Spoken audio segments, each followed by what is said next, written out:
Hi friends, welcome to my channel. ఇకపోతే హాస్పిటల్‌కి గగన్ ఏడుస్తూ ఉంటాడు కదా! అక్కడికి పూర్ణి అలాగే శారద ఇద్దరు కూడా పరిగెత్తుకుంటూ "అరే గగన్, గగన్" అని చెప్పి పరిగెత్తుకుంటూ రాగానే వెంటనే గగన్ ఈ విధంగా అంటూ ఉంటాడు.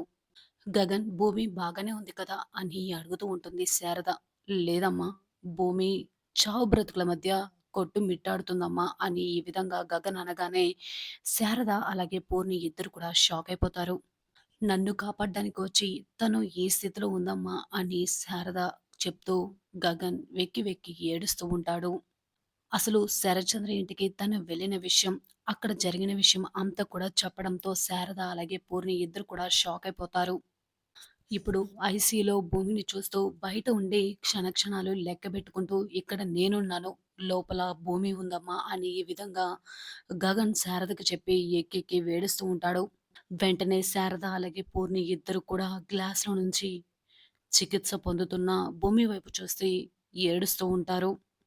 ఇకపోతే ఇందుని అలాగే వంశీని తీసుకొని మీరా, కృష్ణప్రసాద్ ఇక చెర్రి, పెళ్ళికొడుకైన వంశీ తల్లిదండ్రులు అందరూ కూడా ఇంటికి వచ్చేస్తారు. ఇందుని అత్తగారింట్లో దింపి వెళ్ళడానికని. వెంటనే పెళ్ళికొడుకు వాళ్ళ అమ్మ వంశీ వాళ్ళమ్మ ఈ విధంగా అంటూ ఉంటుంది. ఏంటో అంగరంగ వైభవంగా కోడల్ని ఇంట్లోకి తీసుకురావాల్సింది ఇలా సింపుల్‌గా తీసుకురావాల్సి వచ్చింది. అనగానే మీరా అలాగే కృష్ణప్రసాద్ ఇద్దరు కూడా ముఖముఖాలు చూసుకుంటూ ఉంటారు. వెంటనే ఇక వంశీ వాళ్ళమ్మ కృష్ణప్రసాద్‌తో "అన్నయ్య గారు మీరెళ్లి లోపల కూర్చోండి. చేయవలసిన కార్యక్రమాలన్నీ చేసి వంశీని, ఇందుని లోపలికి తీసుకొస్తాం" అనగానే "పర్లేదమ్మా, మేము కూడా ఇక్కడే ఉంటాం" అని చెప్పి కృష్ణప్రసాద్ అంటూ ఉంటాడు. వెంటనే ఇక వంశీ కూడా ఇందు చెయ్యి గట్టిగా పట్టుకొని నలుపుతూ కృష్ణప్రసాద్ మీరా వైపు చూస్తూ, "అదేంటి మామయ్య గారు, వెళ్ళండి, ఎంతసేపని నించుంటారు పెద్దవాళ్ళు. మా అమ్మ చేయవలసిన కార్యక్రమాలు చేసిన తర్వాత మేము లోపలికి వస్తాం" అనగానే ఇందు సిగ్గుపడుతూ ఉంటుంది. "అమ్మ నువ్వు చూడు" అనగానే సరే అని చెప్పేసి ఇంకా వంశీకి అలాగే ఇందుకి ఇద్దరికీ కూడా హారతి తీయడానికి లోపలికి వెళ్తుంది. వెంటనే వంశీ, "మామయ్య గారు మీరు వెళ్ళండి. మేమిద్దరం కొత్త పెళ్ళికొడుకు, కొత్త పెళ్ళికూతుర్లం కాబట్టి మాకు హారతిస్తే అది స్పెషల్‌గా ఉంటుంది. మీ అందరితో కలిపి హారతిస్తే ఏం బావుంటుంది" అనగానే మీరా నవ్వుకుంటూ, "అవునండి, ఆ అల్లుడు గారికి స్పెషల్ ఎంట్రీ కావాలంట. వెళ్దాం పదండి" అని చెప్పి కృష్ణప్రసాద్ అలాగే మీరా కూడా వెళ్ళిపోతారు. ఇకపోతే వంశీ ఇందు చెయ్యి అటు ఇటు నలుపుతూ ఉంటాడు. వెంటనే వంశీ వాళ్ళ నాన్న వంశీ వాళ్ళ వైపు చూస్తూ ఉంటే, "నువ్వు కూడా వెళ్లి అమ్మకేదైనా సాయం చేయి నాన్న" అనగానే, "మీ అమ్మకి సాయం చేయవలసిన పని అంత అక్కడ ఏమీ లేదులే. మీ అమ్మే వస్తుంది" అని చెప్పగానే వంశీ ఇక సిగ్గుపడుతూ ఉంటాడు. వంశీ వాళ్ళ నాన్న ఈ విధంగా అంటూ ఉంటాడు. "పెద్ద పెద్ద పనులు చేయడానికి ముహూర్తాలు కావాలిరా" అని అంటూ ఉంటే, "అదేంటి నాన్న నువ్వు అలా మాట్లాడుతున్నావు? ముహూర్తాలు చూసుకుంటూ పనులు మొదలుపెట్టాలి అంటే ఇండియాలో ఇంత జనాభా ఎందుకుంటారని" చెప్పి సిల్లీగా కామెడీ చేస్తూ ఉంటే, "కామెడీ చాల్లే పద" అని చెప్పి అనగానే, "పద ఇందు" అని చెప్పేసి ఇందు చేయి పట్టుకొని గుమ్మం దాకా తీసుకొని వస్తాడు వంశీ. ఇక వంశీకి అలాగే ఇందుకి ఇద్దరికి కూడా దిష్టి తీసి వెంటనే బొట్టు పెట్టి ఆ దిష్టి నీళ్లు పారవేయమని వేరొక ఆమెకి ఇవ్వగానే ఆమె తీసుకొని వెళ్తుంది కదా! ఇకపోతే గడప మీద బియ్యంతో నింపిన చెంబు పెట్టి, "అమ్మ కుడికాలుతో ఆ చెంబుని తన్ని ఇద్దరు కూడా లోపలికి అడుగు పెట్టండి" అనగానే, "సరే అత్తయ్య" అని చెప్పేసి ఇందు చెంబును తన్ని కుడికాలుతో వంశీతో కలిసి ఇంట్లో అడుగు పెడుతుంది.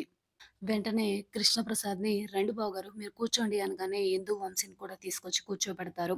వెంటనే వంశీ వాళ్ళ అమ్మ ఇందు గురించి పొగుడుతూ ఉంటుంది.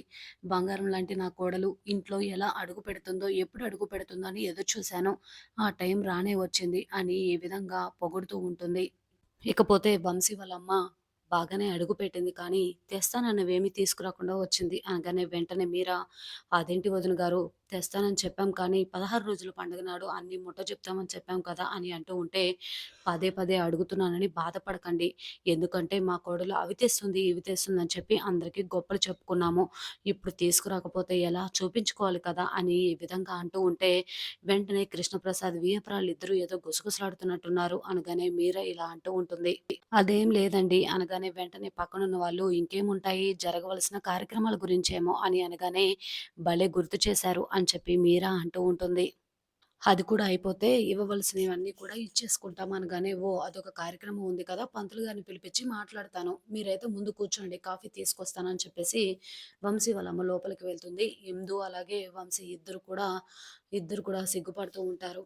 ఇకపోతే వెంటనే వంశీ వాళ్ళ అమ్మ, "ఏవండీ మీరిలా రండి. "వంశీ నువ్వు కూడా రారా" అనగానే అందరూ కూడా అలానే చూస్తూ ఉంటారు. అప్పుడే చెర్రి రాగానే కృష్ణప్రసాద్ ఇక "చెర్రి ఇక్కడ కూర్చో" అనగానే కృష్ణప్రసాద్ పక్కన కూర్చుంటారు. ఇందు పక్కన మీర కూర్చుంటుంది. అందరూ సంతోషంగా మాట్లాడుకుంటూ ఉంటారు. వంశీని మాత్రం లోపలికి లాక్కొచ్చి ఈ విధంగా అంటూ ఉంటుంది వంశీ వాళ్ళమ్మ. "వాళ్ళు ఇస్తానన్నయి కట్న కానుకలు ఇవ్వలేదు. పెళ్లి కూడా హడావిడిగా జరిగిపోయింది. నువ్విప్పుడు ఫస్ట్ నైట్ చేసుకోవడానికి వీల్లేదు" అనగానే "అదేంటమ్మా అదెలా కుదురుతుంది? అది ఎలా ఆగగలను?" అని ఈ విధంగా అంటూ ఉంటే, "ఏంట్రా" అని చెప్పేసి వంశీ వాళ్ళ నాన్న అరుస్తూ ఉంటాడు. అంటే మేనేజ్ చేయటం ఎలా అని అంటున్నాను నాన్న. ఆయన ఇస్తానన్న కట్న కానుకలు వాళ్ళిస్తారు కదా! అని అంటూ ఉంటే, లేదురా ఈ పని అయిపోతే వాళ్ళు కట్న కానుకలు ఇవ్వకుండా మేనేజ్ చేస్తారు. అయినా ఇంత పవిత్రమైన శుభకార్యాన్ని వాయిదా వేస్తామంటే అత్తయ్య, మామయ్యకు మీరేం సమాధానం చెప్తారు? అని అంటూ ఉంటే, ఏదో ఒకలా మేము మేనేజ్ చేస్తామని చెప్పేసి వంశీ తల్లిదండ్రులు అంటూ ఉంటారు. ఇకపోతే వంశీ వాళ్ళ అమ్మ వంశీకి బాగా బుద్ధి చెప్పి బయటకు కాఫీ కప్పులతో తిరిగొస్తుంది. అందరికీ కూడా కాఫీ ఇస్తుంది.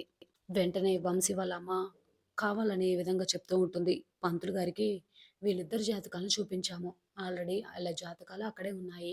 ఆయన ఏమంటున్నారంటే వీళ్ళ జాతకాల ప్రకారం ఒక నెల రోజులు వీళ్ళిద్దరికీ మొదటి రాత్రి జరగకుండా ఉంటేనే బాగుంటుందని అంటున్నారు అనగానే ఒక్కసారిగా వంశీ షాక్ అయిపోతాడు. ఏంటి మా అమ్మ ఇంత పెద్ద అబద్ధం ఆడుతుంది. ఈ అబద్ధాన్ని ఆపేవాళ్ళే లేరా? అనగానే వెంటనే పంతులు గారు ఉన్నారా అండి? అని చెప్పి రావడంతో ఎప్పుడైనా నిద్ర మర్చిపోదు, చచ్చిపోదు అని ఈ విధంగా మాటలేదో మాట్లాడుతూ ఉంటాడు వంశీ. వెంటనే పంతులు గారు ఈ విధంగా అంటూ ఉంటారు. "ఆ రోజు నిశ్చితార్థానికి ముహూర్తం పెట్టాము. పెళ్ళికి ముహూర్తం పెట్టాను. కానీ ఏదో ఆగిపోయింది. ఆ రోజు సంభావన అడిగితే బాగోదని మూసుకొని వెళ్ళిపోయాను. ఇప్పటికైనా నా సంభావన నాకిస్తే" అని ఈ విధంగా అడుగుతూ ఉంటే కృష్ణప్రసాద్, మీరా అందరూ కూడా షాక్ అయిపోతారు. వెంటనే అయినా మీరు డబ్బులివ్వలేదని చెప్పి శోభనానికి ముహూర్తం లేదని చెప్తారా? వాళ్ళ జాతకాలు కలవలేదని చెప్తారా? అనగానే వెంటనే వంశీ వాళ్ళమ్మ, "అయ్యో బాబు! వీళ్ళ జాతకాలు చూపించింది ఈ పంతులు గారికి కాదు, పెద్ద పంతులు గారికి" అనగానే ఒక్కసారిగా షాక్ అయిపోతారు. అయినా ఎవరో ఒకళ్ళకి ఫోన్ చేస్తే సంభావన ఇచ్చేవారు కదా! అని అంటూ ఉంటే, "సరే ఇప్పుడెందుకని సంభావన ఎంతో చెప్పండి" అనగానే 10,000, రూ. 1000 అడ్వాన్స్ అని అంటూ ఉంటే, "సరే 20,000 తీసుకోండి" అని చెప్పేసి కృష్ణప్రసాద్ వెంటనే 20,000 పంతులు గారి చేతికి ఇవ్వగానే పంతులు గారు కళ్ళకద్దుకుంటారు. పంతులు గారు వెంటనే డబ్బులు తీసుకొని, వాళ్ళ మొదటి రాత్రికి నేనే ముహూర్తం పెడతానని చెప్పి, రేపు రాత్రి 10 గంటలకు దివ్యమైన ముహూర్తం ఉందని చెప్పగానే, అందరూ కూడా చాలా సంతోషపడుతూ ఉంటారు. వంశీ తల్లిదండ్రులు షాక్ అయిపోతారు. ఇక సరే అని చెప్పేసి పంతులు గారు వెళ్ళిపోతారు. ఇకపోతే డాక్టర్‌ని తీసుకొని శరత్చంద్ర హాస్పిటల్‌లో అడుగుపెడతాడు. గగన్ అలాగే శారద, పూర్ణి అందరూ కూడా చూస్తూ ఉంటారు. వెంటనే డాక్టర్ గారు లోపలికి వెళ్ళి చికిత్స అంతా కూడా మొదలుపెడతారు. భూమిని మొత్తం పరిశీలిస్తూ ఉండగా గుండెకు దగ్గరగా బుల్లెట్ ఉండడంతో తను షాక్ అయిపోతాడు. ఈ బుల్లెట్ తీయడంతో తన ప్రాణానికి ఏమైనా ప్రమాదం జరగవచ్చు. బయట ఇన్ఫర్మేషన్ ఇద్దామని చెప్పి అందరికీ కూడా చెప్తూ ఉంటాడు. కాకపోతే కృష్ణప్రసాద్ గురించి శరత్చంద్ర అలాగే భూమి గురించి బాధపడుతూ ఉంటాడు కదా! నా కూతురిని బ్రతికించుకోమని. ఇక గగన్ కూడా చాలా బాధపడుతూ ఉంటాడు. ఊరికే అద్దంలో నుంచి భూమి వైపు చూస్తూ బాధపడుతూ ఉంటాడు. ఎలాగైనా భూమిని బ్రతికించండి డాక్టర్ అని చెప్పి ఏడుస్తూ ఉంటాడు. కృష్ణప్రసాద్ కూడా తన కూతురిని బ్రతికించమని ఏడుస్తూ ఉంటాడు. ఆపరేషన్ చేస్తాం కానీ సక్సెస్ అవుతుందా లేదా అనేది నా చేతుల్లో లేదు అని చెప్పగానే అందరూ కూడా అలానే చూస్తూ ఉంటారు. భూమి కోసం ఎక్కెక్కి ఏడుస్తూ ఉంటాడు గగన్.